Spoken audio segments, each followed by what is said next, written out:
कौशल कांत जी, एक बात बताइए। जी।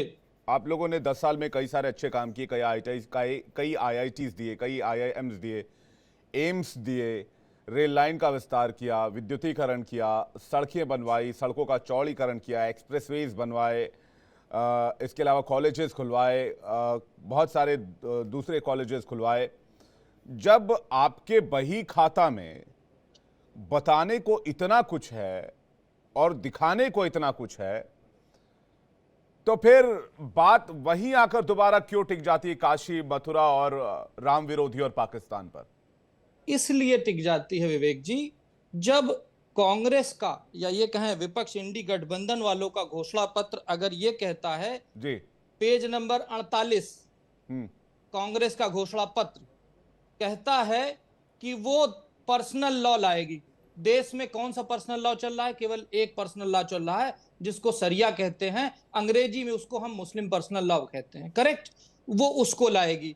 वो ये कहती है कि सरकारी सेवाओं में सच्चर कमेटी की जो सिफारिशें हैं उसके तहत धर्म आधारित आरक्षण लाएगी।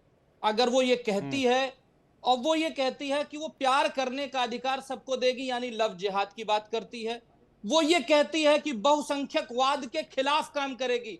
भारत में बहुसंख्यक कौन है, ये बात आती है।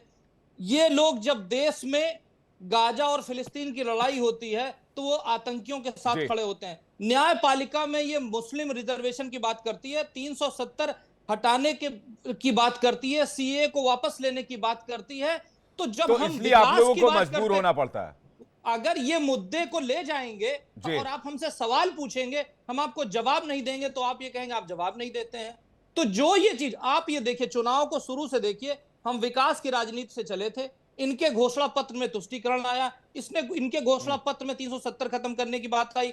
जैसी बात आई, क्लियर कट नहीं कहा गया। इन्होंने ये कहा है कि सुप्रीम कोर्ट के न्यायाधीश चुनाव आयोग में भारत के नियंत्रण महालेखा पर्यवेक्षक और मानव अधिकार जैसे में मुस्लिम व्यक्तियों की नियुक्त करेंगे। मुस्लिम व्यक्तियों क्यों कर, भारत के नागरिक की नियुक्त क्यों नहीं करते?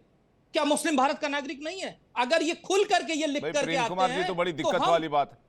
अरे हम खुद ये तो मैं उनके हर्ष जी आपसे कुछ सवाल करना चाह रहे हैं, उसके बाद प्रेम कुमार जी मैं आ रहा हूं आपके पास, उसके बाद भुवन जोशी जी भी थोड़ी जल्दी में, भुवन जोशी जी इसके बाद मैं आ रहा हूं आपके पास। कौशल जी, एक बहुत छोटा सा सवाल आपसे कर रहा हूं स्टूडियो से। बहुत अच्छी बात है जो विवेक जी ने कही, बहुत बड़े बड़े काम किए हैं भारतीय जनता पार्टी की सरकार ने पिछले 10 वर्षों में। लेकिन आप जो कह रहे हैं, तो आप लोग फॉलोअर कब से हो गए?